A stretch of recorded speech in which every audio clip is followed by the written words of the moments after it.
Jadi BINALAB ini singkatan dari Basis Informasi dan Manajemen Laboratorium, FMIPA ya. Tujuan utamanya adalah untuk ini. Kalau boleh tahu ini Pak, sampai saat ini laboratorium apa saja yang sudah terintegrasi di BINALAB ini?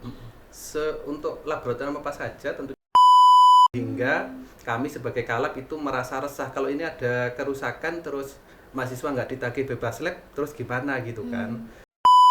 Nah, jadi kalau misalkan saya nanti ada mahasiswa yang pinjem ketika sudah di-approve sama laboran, ada WA ke mahasiswa, nanti naik ke Kasuplab, di-approve oleh Kasuplab, ada WA ke mahasiswa, nanti setelah Kasuplab approve, kalab approve, nanti ada notif lagi ke mahasiswa. Jadi setiap tahap itu mahasiswa dapat notifikasi. Sehingga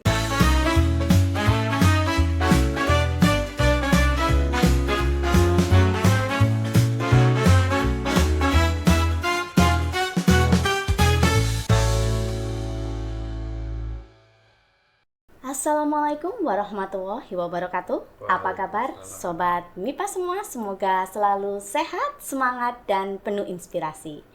Izinkan saya membuka dengan pantun. Ke pasar beli pepaya, jangan lupa beli mangga manis. Belajar di laboratorium IPA, ilmu berkembang semakin realistis. keren. Hai Sobat MIPA semua, jumpa lagi di mikrofon MIPA, kabar riset, obrolan fun, dan inspirasi. Bersama saya, Indah Adiningsih. Seperti biasa di podcast kita, kali ini akan berbagi cerita, inspirasi, inovasi seputar dunia kampus yang pastinya dekat dengan kehidupan kita semua. Nah, Sobat MIPA semua, kita tahu ya, kehidupan di Fakultas MIPA ini tidak pernah jauh dengan yang namanya laboratorium.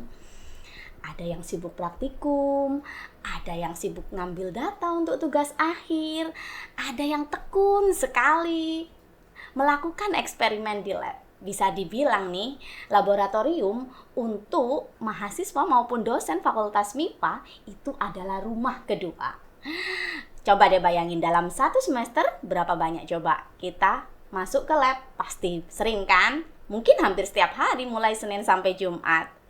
Oke, kadang kita dapat pengalaman seru, asik di lab gitu ya. Tapi kadang kita juga ada banyak pertanyaan seputar lab gitu. Apakah alat ini ada? Labnya kosong atau tidak? Terus kita butuh regen ini ada di lab mana ya? Nah, untuk menjawab seputar pertanyaan tersebut, pada episode podcast kita kali ini akan membahas sesuatu yang sangat spesial, yaitu BINALAB UNESA. Dan sudah hadir di tengah-tengah kita semua Bapak Budi Priyo Prawoto, SPD MSI, Kepala Laboratorium Matematika dan Komputasi Fakultas MIPA UNESA. Selamat pagi Pak Budi. Pagi Mbak Indah. Iya. Nah, Sobat MIPA tentunya sudah tidak sabar ingin menyimak penjelasan Pak Budi selaku Kalab ini ya, terkait BINALAB ini. Oke, mungkin langsung saja Pak Budi ya. Bisa dijelaskan kepada Sobat MIPA semua apa itu sebenarnya BINALAB UNESA? Oke, sebelum menjawab apa itu BINALAB, Mbak Indah, di MIPA itu kita punya dua pimpinan lab, ada dua kepala lab, yaitu saya, Lab Matematika, Komputasi, dan Inovasi Pembelajaran MIPA. Kemudian yang kedua ada Pak Muhammad Budianto, Dr. Muhammad Budianto itu kepala lab IPA ya. Jadi yang lab bahasa-bahasa ada di Pak Budianto. Dari dua ini kan kalau koordinasi kan bisa lama ini kalau berdua ya, sehingga dulu kami memikirkan gimana caranya agar kami berdua itu bisa terwakili begitu, sehingga muncullah ide BINALAB ini ya. Jadi BINALAB ini singkatan dari Basis Informasi dan Manajemen Laboratorium, FMIPA ya. Tujuan utamanya adalah untuk efektivitas dan efisiensi yang pasti ya, agar lebih efektif dalam pengadministrasian. Jadi mulai dari pengajuan alat bahan, kemudian inventarisasi, kemudian ketika mahasiswa lulus butuh surat bebas lab, semuanya nantinya ke situ, termasuk kalau misalkan ada pihak luar, mau luar MIPA maupun luar kampus UNESA yang butuh nyempel ke lab kita, itu bisa lewat Binalab. Jadi semuanya pengennya sih terkoordinasi di satu tempat, yaitu Binalab, sehingga kalau kita butuh apa-apa tinggal lari ke situ gitu aja. Oh, Gitu, Mbak begitu Indah. Pak ya. Wah, artinya Binalab ini membantu semua pihak, tidak hanya teman-teman di Fakultas MIPA, tapi Benar. juga dari luar MIPA Dari juga luar akan juga. terbantu dengan Benar. adanya Binalab ini. Benar. Kalau boleh tahu ini Pak, sampai saat ini laboratorium apa saja yang sudah terintegrasi di Binalab ini? Untuk laboratorium apa saja tentunya semua. Jadi di MIPA sekarang ada 47 laboratorium ya. MIPA yang awalnya di awal 2023 itu ada 60 lebih, kemudian ada reduksi di 2025 sekarang ada 47, dan semuanya sudah masuk di Binalab. Nah, di akun ada 2 akun untuk labnya, yaitu akun untuk Kasuplab dan akun untuk laboratorium, dan semuanya sudah terintegrasi di sana. I see. Begitu.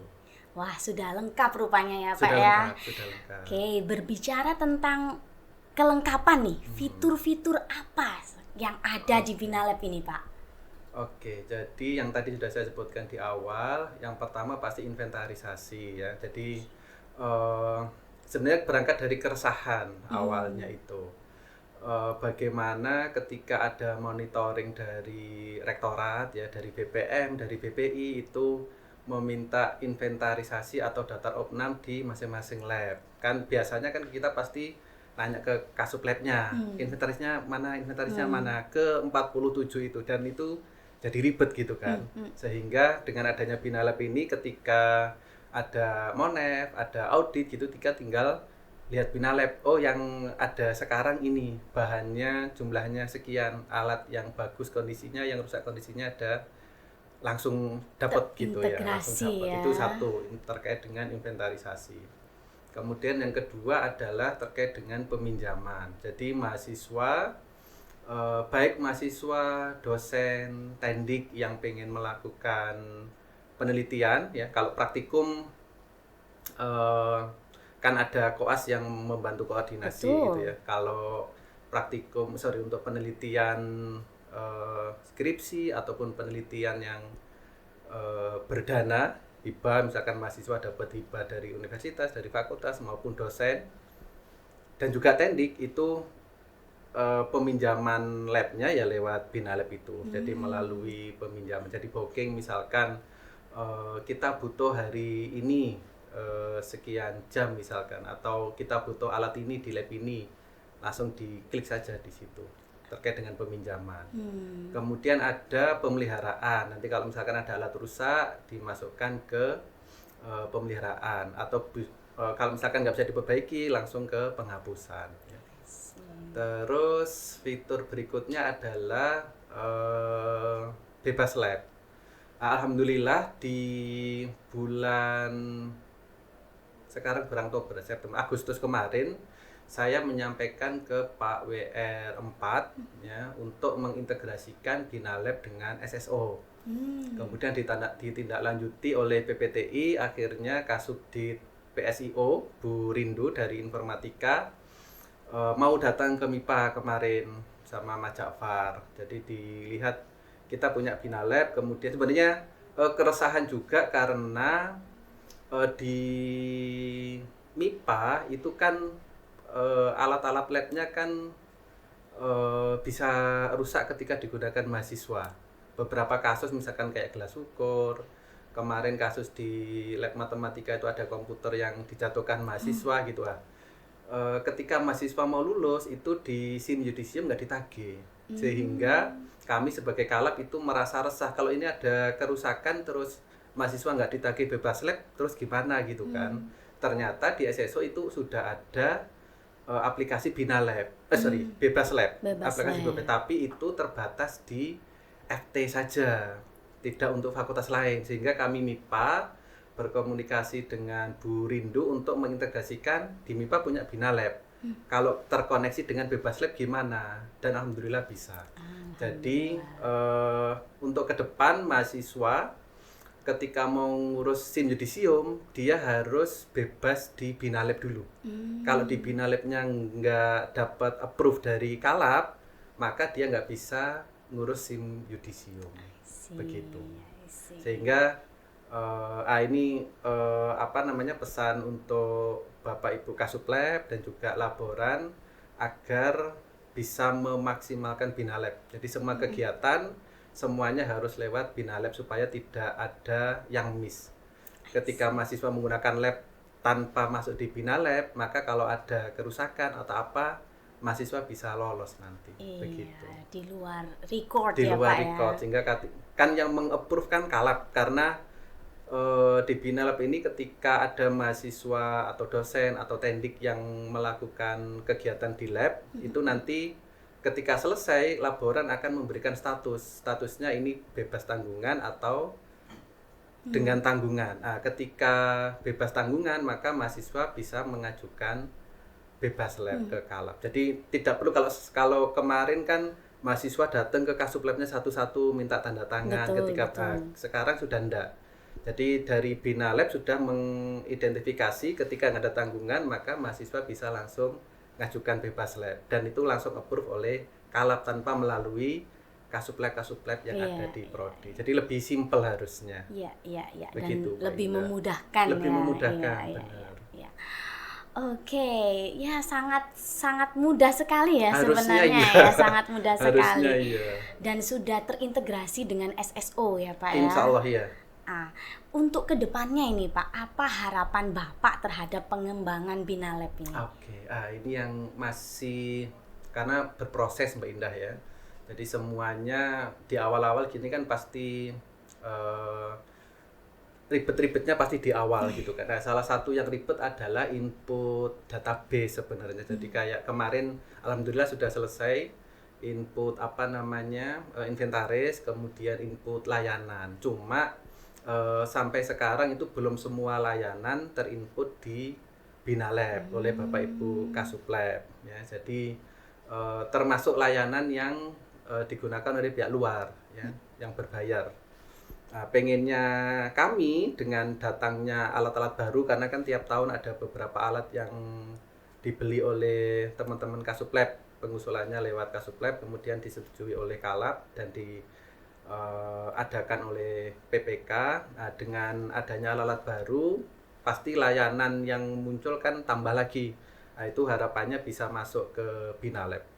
Yang pertama agar income generating kita nambah untuk fakultas, kemudian yang kedua pengennya lab MIPA khususnya UNESA itu bisa dikenal oleh pihak luar dengan lebih bagus kalau ada sistem itu, sehingga jadi di sistem itu nanti kelihatan misalkan ada mahasiswa dari kampus sebelah atau dari instansi lain pengen nge-lab, tinggal masuk di situ di halaman muka itu sudah ada lab ini itu layanannya apa saja, nanti biayanya berapa kalau satu sampel, kalau 2 sampel berapa dan seterusnya.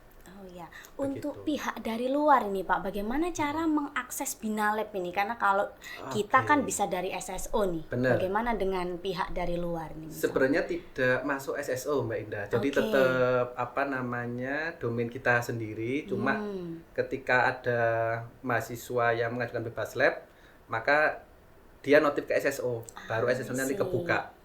Oh, mahasiswa ini sudah bebas lab dari Binalab, sehingga SSO-nya dia buka untuk akses SIM yudisium. Nah, kalau dari pihak luar aksesnya sama dengan pihak dalam, jadi nanti dia registrasinya sebagai orang umum, bukan sebagai, karena kalau sebagai mahasiswa itu ada 2 item yang diminta. Yang pertama adalah nomor WA, yang kedua adalah alamat email. Nah, alamat emailnya ini harus domain UNESA kalau orang dalam. Nah, ketika orang umum bebas domainnya ya, gitu. Jadi nanti notifikasinya lewat WA. Jadi kalau misalkan saya nanti ada mahasiswa yang pinjem, ketika sudah di-approve sama laboran, ada WA ke mahasiswa. Nanti naik ke Kasuplab, di-approve oleh Kasuplab, ada WA ke mahasiswa. Nanti setelah Kasuplab approve, Kalap approve, nanti ada notif lagi ke mahasiswa. Jadi setiap tahap itu mahasiswa dapat notifikasi sehingga dia tahu ini punya saya, ini siapa yang belum approve gitu, dia tahu, mahasiswa tahu gitu. I I see. Jadi baik mahasiswa maupun orang dalam maupun orang luar aksesnya sama, cuma nanti beda registrasi saja. Milih mahasiswa, milih dosen, milih tendik, dan juga milih sebagai umum. Sama. Ya, Cuma beda di tarif saja nanti. Ya. Jadi ya aksesnya sama ya, Sama, Sobat MIPA semua sama. ya. Mungkin yang terakhir ini Pak, apa kira-kira pesan Bapak nih untuk Sobat MIPA semua, baik dosen, mahasiswa, ataupun Sobat MIPA yang ada di luaran sana sehubungan dengan Binalab ini Pak? Zaman semakin maju, jadi semuanya itu pasti arahnya ke digital ya. Jadi jangan ketika ada sistem baru jangan ditolak dulu ya.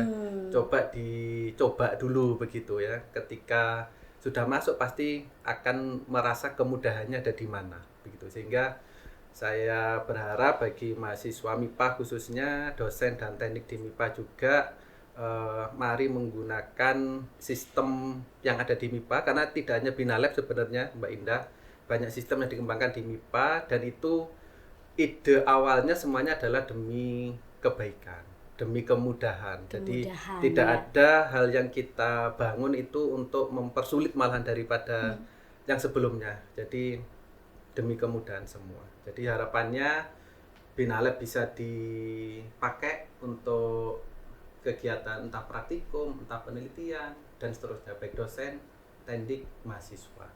Begitu. Wah, luar biasa sekali ya. Terima kasih kepada Bapak Budi selaku Kepala Laboratorium yang sudah berbagi pengetahuan dan pengalamannya seputar Binalab FMIPA UNESA ini ya. Semoga informasi ini bisa bermanfaat untuk kita semua, untuk Sobat MIPA semua, dan semakin menginspirasi, semakin memotivasi Sobat MIPA untuk bisa memanfaatkan Binalab, untuk bisa memanfaatkan dengan sebaik-baiknya semua fasilitas laboratorium yang ada di Fakultas MIPA UNESA. Sebelum kita akhiri, jangan lupa Sobat MIPA untuk terus mengikuti update terbaru dari Fakultas MIPA UNESA melalui akun resmi sosial media, dan jangan lupa pula untuk subscribe channel YouTube Official FMIPA UNESA untuk menyimak konten-konten menarik lainnya. Agar lebih semangat, mari kita tutup dengan pantun. Jalan-jalan ke Taman Bungkul, beli es dawet segar rasanya. Sobat MIPA, tetaplah unggul, belajar di lab jadi makin pintar rasanya. Terima kasih Sobat MIPA semua sudah mendengarkan podcast kita kali ini. Saya Indah pamit undur diri dulu. Jumpa lagi di episode podcast kita selanjutnya. Wassalamualaikum warahmatullahi wabarakatuh. Waalaikumsalam.